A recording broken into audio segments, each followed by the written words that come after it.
Hallelujah, hallelujah. God is good all the time. దేవుడు అన్ని వేళలా మంచివాడై ఉన్నాడు. ఆయన మంచి మాత్రమే చేసే దేవుడు. హల్లెలూయా, హల్లెలూయా. ఎప్పుడైతే మనం దేవుని సన్నిధికి వస్తూ ఉన్నామో ఎక్స్పెక్టేషన్ తోటి రావాలన్నట. Expectation is the breeding ground of miracle. నీ జీవితంలో ఒక అద్భుతం జరగాలంటే ఎక్స్పెక్టేషన్ తోటి రావాలన్నమాట, ఆశతోటి రావాలన్నమాట. ఇది అలవాటుగా వచ్చేటువంటి వారు ఎప్పుడు కూడా అలాగే ఆచార క్రైస్తవులుగా ఉండిపోతారన్నమాట. ఎవరైతే ఒక ప్యాషన్గా ఒక అద్భుతాన్ని నేను పొందుకుని వెళ్ళాలి, ఈరోజు నా జీవితంలో గొప్ప కార్యం నేను చూడాలి అనే ఆశతో వచ్చిన వారు ఆ ఆశని దేవుడు ఏం చేస్తాడంట? తృప్తి పరుస్తాడంట. హల్లెలూయా, హల్లెలూయా. మరి ఈ యొక్క గృహంలో 6వ గృహ కూడిక ఇది, కాటేజ్ మీటింగ్ నెంబర్ 6. మరి 7 వారాలు పెట్టుకోవాలని వాళ్ళు తీర్మానం చేసుకున్నప్పుడు దేవుడికి ఒక మాట, 1 word from God can change your destiny for ever. ఒక మాట నీ జీవిత గమ్యాన్ని మార్చేస్తుందంట. హల్లెలూయా, హల్లెలూయా. 7 వారాల వరకు ఇచ్చవలసిన అవసరం లేదు. ఒక 2-3 వారాల్లోనే వీరి జీవితంలో జరగవలసిన అద్భుతాలన్నీ జరిగిపోయినాయి. ఆమేన్, ఆమేన్. చాలా సంతోషం. రోమా 4:17లో మన యేసుక్రీస్తు ప్రభువు ఒక మాట చెప్తూ ఉంటాడు అనమాట.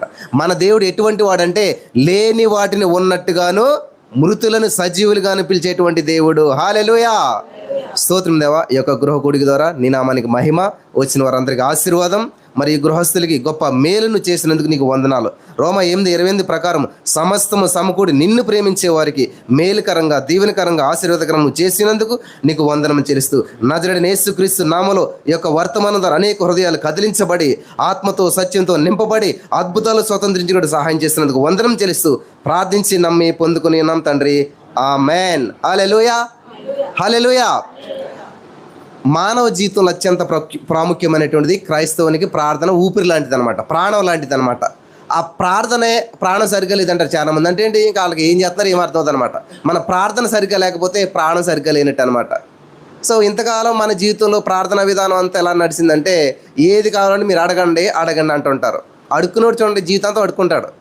వాడు ఎన్ని మేడలు కట్టినా కూడా అడుక్కుంటాను ఉంటుంటాడు అనమాట. ఎందుకంటే వాడి స్థితి మారదనమాట. ఎంత డబ్బు వచ్చినా కూడా అలాగ ఉంటాడు. అలాగే ఎవరైతే దేవుని సందులో వాళ్ళ అవసరతల కోసం అడుక్కుంటూ ఉంటారో అలాగే ఉంటారు.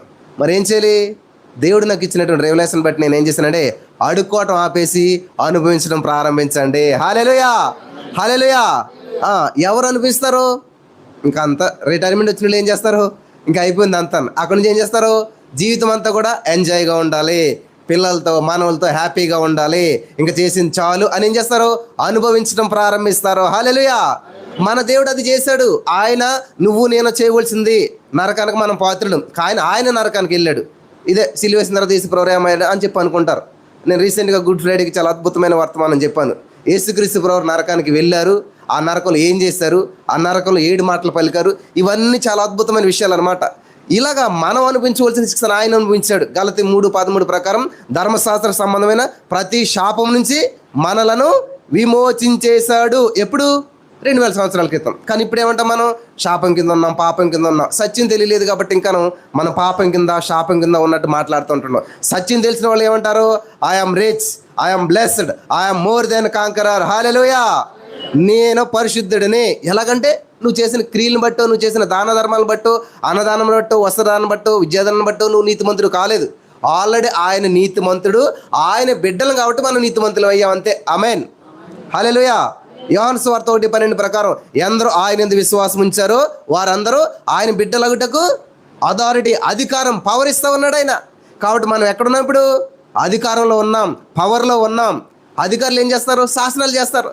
రాజులు ఏం చేస్తారు? గుణపాలు పార్లొచ్చిన పని చేయరు. వాళ్ళు నోటితో పనిచేస్తారు, పెదవులతో పనిచేస్తారు. వాళ్ళ నోటి నుంచి వచ్చిన ప్రతి మాట ఒక శాసనంగా మార్చబడుతుంది. హల్లెలూయా. ఆ రాజులంటే మీలో చాలామంది ఏం గుర్తొస్తుంది? ఒక రాజ్యం, ఒక రాజు. కానీ నువ్వు రాజు అన్న విషయం నీకు గుర్తురాదు.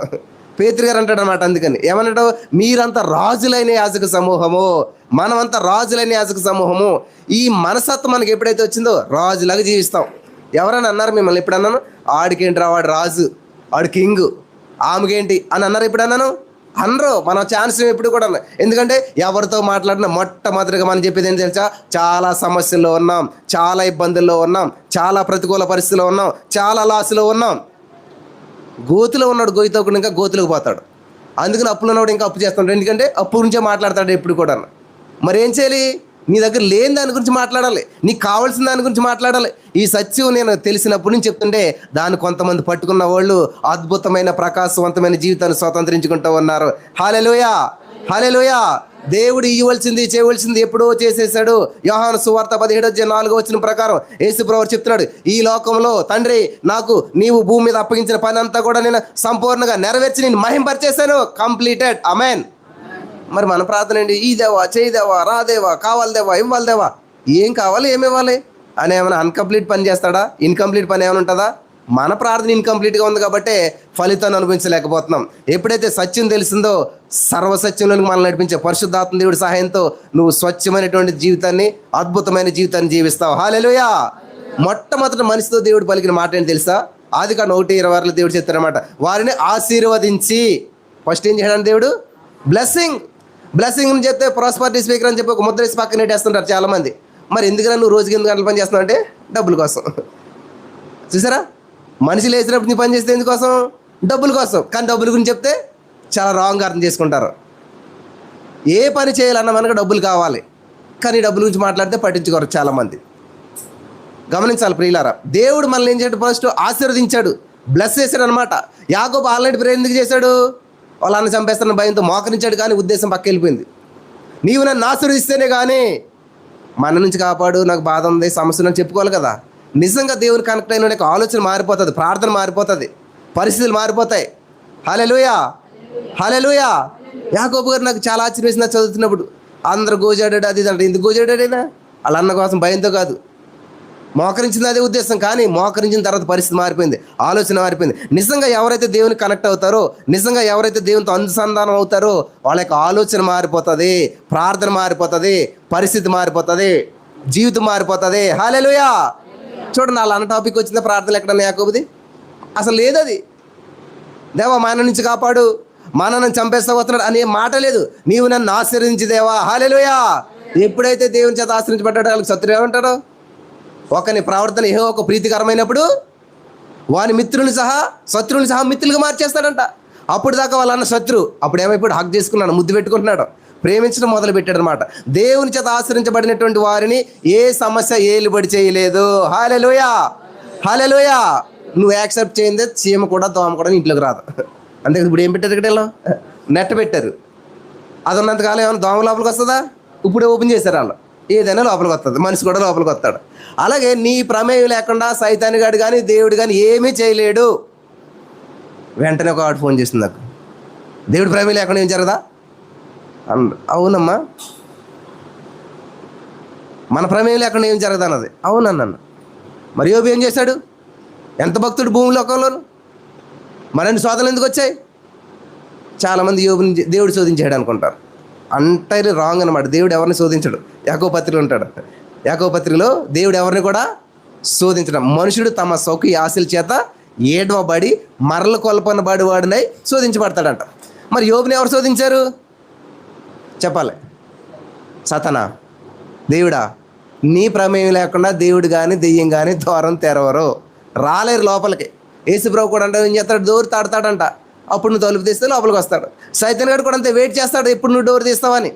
మరి యోబు జీవితంలో అంత నాశనం ఎలా జరిగింది? ఎవరు డోర్ ఓపెన్ చేశారంట? ఎవరు? 3:25 ఆయనే రాసుకున్నాడు. ఆయనే చెప్తున్నాడు యోబు గారు, నేను దేనికి భయపడుతూ ఉంటేనో, ఏది నా మీదకు వచ్చినా నేను భయపడుచుంటేనో. కొత్త ఏం కాదు ఇంతకన్నా యోబు గారు. అన్ఎక్స్పెక్టెడ్గా వచ్చిన సమస్య కాదు అది. ఆయన ఎక్స్పెక్ట్ చేశాడు. ఎక్స్పెక్టేషన్ ఈజ్ ద మెరకలే కాదు, నాశనాన్ని కూడా ఎక్స్పెక్టేషన్ అనమాట. చాలామంది నాకు బీపీ వస్తుందేమో, మా నాన్నకు వచ్చింది. నువ్వు ఆల్రెడీ డోర్ తెరిచి కూర్చుంటే ఏం చేస్తుంది? ఏ సమస్య అయినా వచ్చి ఏలుబడి చేస్తుంది. మళ్ళీ దాని తప్ప అంటావేంటి? బీపీ వచ్చింది బ్రదర్ అంటే నువ్వు ఆహ్వానం చేసేసి అది వచ్చింది అంటావేంటి? నేను చెప్పాను ఒక ఎగ్జాంపుల్. మా అమ్మగారికి మొన్న రీసెంట్గా మహిమలో ప్రవేశించారు. దానికి ఒక కార్డు కొట్టించారు అనమాట. మా ఇంటి దగ్గర ఏమన్నా కార్డు కొట్టిన దగ్గర ఏం కొట్టారు? పరలోక పిలుపు అన్నారు. ఎవరు పిలిచారు? ప్రభు పిలిచాడు మా అమ్మని. మా అమ్మనేం ప్రభు పిల్లలేదు. అమ్మ 120 సంవత్సరాలు ఆయుష్ ఇస్తున్నాను బ్రతికంటే ఆవిడేం చేసింది? చాలా, నాకు 80 సంవత్సరాలు ఎక్కువ, నాకు అన్నీ అయిపోయి నేను ఇక్కడ ఉండను అని ఈవిడికి వెళ్ళిపోయింది అనమాట. దీన్ని ఏమంటారు? మహిమ ప్రవేశం. వెళ్ళినా కానీ దేవుడు యాక్సెప్ట్ చేశాడు, మహిమలో ప్రవేశించింది. ఈ చిన్న చేంజ్ తెలియకపోవడం వల్ల వాడు యాక్సిడెంట్ చచ్చిపోయినా సరే పరలోక పిలుపు అంట. అంటే దేవుడిని యాక్సిడెంట్ చేసి చంపేసి పరలోకని పిలుచుకుంటాడా? ఇదంతా మనకు రాంగ్ అనమాట. సడన్గా పిల్లలు వాళ్ళు ఏదో విధంగా చనిపోతారు, యాక్సిడెంట్లోనో బైక్లోనో, లేకపోతే ఆ ఈత కొడతాను అంతే, దానికి పరలోక పిలుపు అని పెడతారు. అంటే సడన్గా 120 సంవత్సరాల లోపల ఎవరు ఎంత గొప్ప సేవకుడు చనిపోయినా అది పరలోక పిలుపు మాత్రం కానే కాదు. హల్లెలూయా. సత్యం తెలిసిందా? వాక్యానికి అనుకూలంగా ఉన్నదా? కాబట్టి 120 సంవత్సరాలకు ఒక్క నిమిషం ముందు కూడా ఎవరు వెళ్ళటానికి ఇల్లేదు.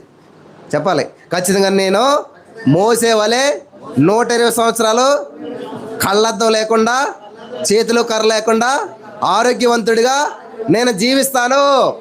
ఆమేన్. నీకు ఇంకా బలమైన విశ్వాసం ఉంది, ఇంకో మాట అనొచ్చు, అసలు యేసు వచ్చే దగ్గర నేను చచ్చిపోను. ఏంటది? యేసయ్య వచ్చే వరకు నేను చావను, నేను సజీవుడినై నా దేవుని మహిమను వివరిస్తాను. హల్లెలూయా. అది హై లెవెల్ ఫెయిత్ అనమాట. ఇంకా ఫెయిత్ ఉన్నదనుకోండి, నీ దగ్గరికి రోగం వచ్చి ఏం చేస్తుంది? తోక ముడుచుకుని పోతుంది అనమాట. ఏ సమస్య వచ్చినా నిలబడి చేయదు. వాక్యం తెలిసినోడు సమస్యలతో ఆడుకుంటాడు. హల్లెలూయా. వాక్యం తెలియనోడి సమస్యలు ఆడుకుంటాయి అనమాట. సమస్యలకు ఒక కేంద్రంగా మార్చబడతాను, ఎందుకంటే నీకు వాక్యం లేదు కదా. దానికి ఆవాసంగా మారిపోతారు మీరంతా అనమాట. ప్రతి సమస్య వస్తుంది, వీళ్ళ దగ్గర ఏం లేదు కాబట్టి మనల్ని ఇలా ఆడుకోవచ్చు అని చెప్పి. ఆర్థిక సమస్యలు, అనారోగ్య సమస్యలు, మానసిక ఒత్తిడి, ఇవన్నీ వచ్చి మిమ్మల్ని కృంగదీస్తాయి. ఎప్పుడైతే నీలో వాక్యం ఉందో, అమ్మో ఇందులో ప్లేస్ లేదు, మనకి ఆల్రెడీ వాక్యం ఫిల్ అయిపోయింది కాబట్టి ఏం చేస్తుంది? హౌస్ఫుల్ అనే బోర్డు కనిపిస్తుంది అంట ప్రతి సమస్యకి. హల్లెలూయా. ఏంటంట?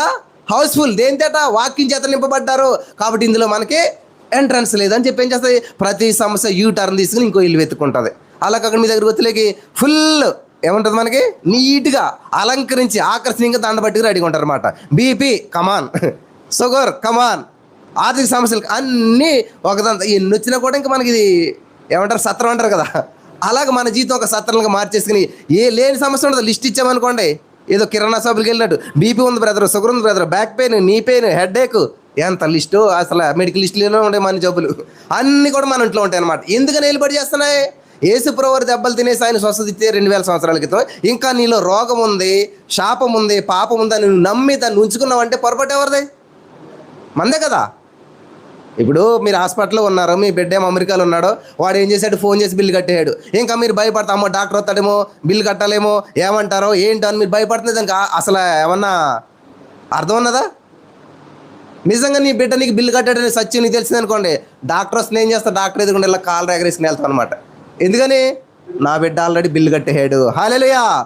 నేను డిశ్చార్జ్ అయిపోయాను, నాకే విధమైనటువంటి పెండింగ్స్ లేవు. ఆమేన్. హల్లెలూయా. చూడండి, ఇప్పుడు రిజల్ట్ వచ్చాయి, 10th ఇంటర్ రిజల్ట్స్ వచ్చాయి కదా. పాస్ అయినాడు ఏం చేస్తాడు? మంచిగా కాలు ఎగరేసుకుని వెళ్తాడనమాట. ఏ రాయమంది? ఫస్ట్ క్లాస్లో పాస్ అయ్యాను, 470కి 460 మార్కులు వచ్చాయి అంటాడు. అదే ఫెయిల్ అయినాడు చూడండి, ఎవరైనా ఉన్నారా బయట? ఏం చేస్తాడు? దాక్కుంటాడు అనమాట. మనం ఫెయిల్యూర్ క్యాండిడేట్స్ కాదు. మన యేసయ్య దగ్గర ప్రతి సమస్య ఓడిపోయింది. హల్లెలూయా. మన దగ్గరకు వచ్చే ప్రతి సమస్య ఓడిపోయిన సమస్య. అది అప్పు సమస్య అవ్వచ్చు, ఆర్థిక సమస్య అవ్వచ్చు, అనారోగ్యం అవ్వచ్చు, కృంగుదల అవ్వచ్చు, మానసిక ఏ సమస్య అయినా యేసయ్య, ఈవెన్ మరణం కూడా మరణపు ములుని విరిచి ఆయన మరణపు చెవు ఆ యొక్క మరణాన్ని గెలిచి వచ్చాడంట యేసయ్య. హల్లెలూయా. మరి ఇంకే సమస్యను చెప్పండి మనం జయించడానికి? యోహాను 16:30 యేసుప్రభువు ఏం చెప్తాడంటే, ఈ లోకంలో మీకు శ్రమ సంభవిస్తుంది. చూసారా? యేసుప్రభువు నమ్ముకునే శ్రమలు ఉండవు. ఇదో బోధ ఉంటుంది మనకి. అందరూ ఏం చేస్తారు? పాపం అని బాబు ఇంతకాలం శ్రమలు పడ్డాం, యేసుప్రభువు నమ్ముకునే సుఖంగా జీవించొచ్చని వస్తారు. వచ్చిన వెంటనే ఇంకా శ్రమలు ఎక్కువైపోతుంటాయి అనమాట. ఇదేంటి మరి అలా చెప్పారు? యేసుప్రభువు ఏం చెప్పాడు మరి? శ్రమలు రావన్నాడా?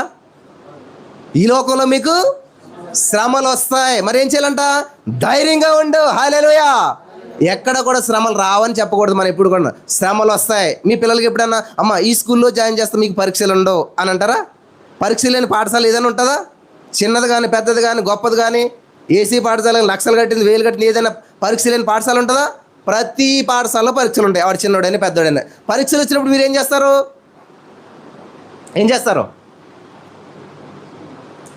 తల్లిదండ్రులు ఏం చేస్తారు? నేను చూస్తాను, నా భార్య మొత్తం పనులన్నీ మానేస్తుంది, అన్ని పక్కన పెడతా, అవసరం వంట కూడా పక్కన పెడుతుంది. ఏం చేస్తుంది? వాళ్ళకి కావాల్సిన ప్రిపరేషన్ అంతా అయ్యి, వాళ్ళ పరీక్షకి ప్రిపేర్ అయ్యి సక్రమంగా పరీక్షకు వెళ్ళి విజయం సాధించేంత వరకు ఆమె నిద్రపోదు. సేమ్ దేవుడు అంతే. 90 క్రితం 15 వచ్చిన శ్రమలో నేను అతనికి, శ్రమ అంటే పరీక్షలో దేవుడు నీకు తోడయ్యండి ఏం చేస్తాడు? ఆ పరీక్ష నువ్వు నెగ్గడానికి సహాయం చేస్తాడు. హల్లెలూయా. శ్రమలో నేను తోడేయండి, అతను విడిపించి అతను గొప్ప చేస్తాను. ఆమేన్. కాబట్టి మనం కూడా ఏం చేస్తాం, పిల్లలకు స్కూల్లోకి వెళ్ళి వాళ్ళు చదువుకోవడానికి కావాల్సిన ఫీజులు కట్టి, బట్టలు కొని, అన్ని కొని, ఎగ్జామ్ అనగా వాళ్ళకి ప్రిపరేషన్ చేయించి, వాళ్ళ ఎగ్జామ్ రాసేంత వరకు కూడా ఉండి, ఎగ్జామ్లో విజయం వచ్చి ఏం చేస్తాం, మనం కూడా సెలబ్రేట్ చేసుకుంటాం. హల్లెలూయా. దేవుడు నీ విక్టరీ కోసం ఎదురు చూస్తున్నాడు. దేవుడు నీ విజయం కోసం ఎదురు చూస్తున్నాడు. ఏ సమస్య అయినా, ఏ ప్రతికూల పరిస్థితి అయినా నిన్ను ఏలుబడి చేయడం దేవుని ఉద్దేశం కాదు. హల్లెలూయా. నేను ఈ లోకాన్ని జయించి ఉన్నాను. ఆమేన్. మనం ఎవరంట? జయించువాని బిడ్డలం. ఆదాము ఓడిపోయాడు ఫస్ట్లోను. కాబట్టి దేవుడు ఏం చేశాడు? దేవుడే వచ్చి మళ్ళీ ఆయన జయించి చూపించి మాదిరించి మీరు కూడా జయించండి అని చెప్పి ఆ ప్రకటన గ్రంథంలో చెప్పాడు అనమాట. జయించు వానికే జీవ కిరీటం, జయించు వానికే జీవవృక్ష ఫలాలు భుజింపనిస్తాను, జయించు వాన్నే నా దేవాలయంలో ఒక మూల స్తంభంగా నిలబెడతాను. ఆమేన్. ప్రతి దేవుడికి ఇస్తున్నాడు దేవుడు. మీరు ఇన్ని చూశారు కదా మ్యాచ్లో, క్రికెట్ మ్యాచ్లో, రన్నింగ్లు అన్నీ gold medal, silver medal, bronze medal ఉంటాయి. ఎవరికి ఇస్తారు? చూసి వాళ్ళకి ఇస్తారా? ఆడవాళ్ళకి ఇస్తారా? ఆడవాళ్ళు అందరికి ఇస్తారా? ఆడవాళ్ళలో ఎవరైతే గెలిచారో వాళ్ళకే బహుమతి. హల్లెలూయా. దేవుని ఉద్దేశం ఈ లోకం అనేటువంటి మరి యొక్క ప్రాంతంలో నువ్వు ఆడాలి, గెలవాలి, విజయం పొందాలి, అద్భుతాన్ని స్వతంత్రించుకోవాలి. ఆమేన్. అందుకనే పౌలు గారు తెలుసా, బహుమానం పొంది రీతిగా నేను పరిగెడుతున్నాను. పరిగెడతాం కాదు, పరిగెడుతున్నారు అందరూ, ఉరుకుల పరుగుల జీవితం అందరిదేనే, కానీ బహుమానం లేదు. మనం ఎలా పరిగెట్టాలంట? ఏదో మన ఇష్టం వచ్చినట్టు కుదిరినప్పుడు పరిగెడతాం కాదు. ఖచ్చితంగా నేను బహుమానం పొందాలి అంటే ఎలా ఉండాలి? అందరికంటే ముందు ఉండాలి, అందరికంటే ఫస్ట్ ఉండాలి. ఆమేన్. అందుకనే నేను ఇన్నాళ్ళు పరిచర్య స్టార్ట్ చేశాను, ఇన్ని మీటింగ్స్ పిలవబడ్డాను, కానీ ఎప్పుడు కూడా ప్రసంగ టైంకి స్టేజ్ ఎక్కడం నాకు తెలియదు. ఏ ఒక్క విశ్వాసం రాకముందే నేను ఉంటాను. హల్లెలూయా. ఎక్కడిది రివలేషన్ అంటే యేసుప్రభు వారిది అనమాట. సమరయ స్త్రీ వచ్చాక యేసుప్రభు వెళ్ళాడా? యేసుప్రభు వెళ్ళక సమరయ స్త్రీ వచ్చిందా? మరి ఇప్పుడు అలా కాదు, సంఘం అంతా వచ్చాక పాస్టర్ వెళ్తారు కదా. కానీ దేవుని యొక్క రెవల్యూషన్ ఏంటి? దేవుని యొక్క ప్రత్యక్షత ఏంటి? ఆయన ముందు ఉన్నాడు, తర్వాత విశ్వాసం వచ్చింది. హల్లెలూయా. హల్లెలూయా. దేవుణ్ణి అనుసరించే వాళ్ళు కొన్ని అనుసరిస్తారు, అన్ని అనుసరించాలి. దేవుడు ఎలా చేశాడు? శోధన వచ్చినప్పుడు ఏం చేశాడు? శ్రమ వచ్చినప్పుడు ఏం చేశాడు? మరి సువార్త చేసినప్పుడు ఏం చేశాడు? బైబిల్ గ్రంథంలో దేవుడు ఎక్కడ ప్రార్థన చేసినట్టు లేదు. కానీ ఇప్పుడు చూడండి, మీదే సమస్య రండి, మేము ప్రార్థన చేస్తాం. యేసుప్రభు ఎవరికైనా ప్రార్థన చేసినట్టు చూపించారు మీరు కొత్త నిబంధనలను? ఏ రోగి కన్నా ప్రార్థన చేశాడా? ఏ కుష్ఠవ్యాధి కన్నా ప్రార్థన చేశాడా? ఎవరికైనా ప్రార్థన చేశాడా? మరి ఏం చేశాడు? లేచి నీ పరుపెత్తుకుని వెళ్ళు, శుద్ధుడు కమ్ము, వెళ్ళి కళ్ళు కడుక్కో. ఏమంటారు వీటిని? ఆర్డర్. హల్లెలూయా. అధికారం. అధికారం ఏం చేశాడు? మాట్లాడాడు. ఎలాగా? రాత్రి అంతా ప్రార్థన చేశాడు, పగలంతా అధికారాన్ని చలాయించాడు. హల్లెలూయా.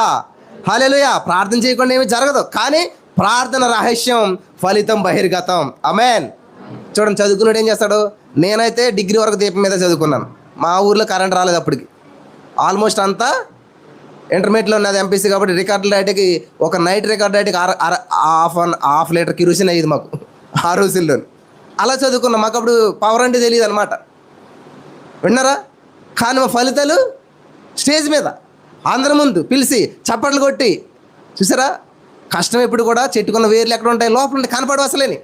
కానీ ఫలాలు, అబ్బా ఎంత బాగా కాసిందిరా, ఎన్ని ఫలాలు కాసిందిరా. ఎవరైనా ఫలాలు చూస్తారు కానీ ఫ్రూట్ చూస్తారు, కానీ రూట్ ఎవరు చూడరు. నీ రూట్ బహిర్గతంగా ఉండాలి, నీ రూట్ బలంగా ఉండాలి. హల్లెలూయా. నీ రూట్ రహస్యంగా ఉండాలి, నీ రూట్ బలంగా ఉండాలి. నీ రూట్ ఎంత బలంగా, ఎంత లోతులోకి వెళ్తాదో నువ్వు అంత పైకి వెళ్తావు. హల్లెలూయా. హల్లెలూయా. చాలా మంది పైకి వెళ్ళక నుంచి సరే భలే పైకి వచ్చాడు. ఎలా పైకి వచ్చాడు? వాడు రూట్ చూడరు ఎవరో కూడా. వాడి రూట్ ఎంత లోతు ఉందో, ఎంత బలం ఉందో దాన్ని బట్టి వాడి ఫ్రూట్ ఉంటుంది. హల్లెలూయా. హల్లెలూయా. కాబట్టి నాకు చాలా సంతోషం అనిపిస్తూ ఉంది. ఈ కుటుంబంలోనూ దేవుడు చేసిన అద్భుతాలు, కుటుంబాలు కట్టబడ్డాయి, జీవితాలు బాగుపడ్డాయి, చక్కటి ఆరోగ్యాలు వచ్చాయి. దేవుడు ఎప్పుడైతే మీ జీవితంలోకి వస్తూ ఉంటుంటాడో, ఎప్పుడైతే దేవుని సంధి మీ కుటుంబంలోకి వస్తూ ఉంటుంటుందో, ఉభయదేవి ఇంట్లో కంట దేవుని మందసం వచ్చిందంట, ఒక డిసిప్లిన్ వచ్చేసింది. హల్లెలూయా.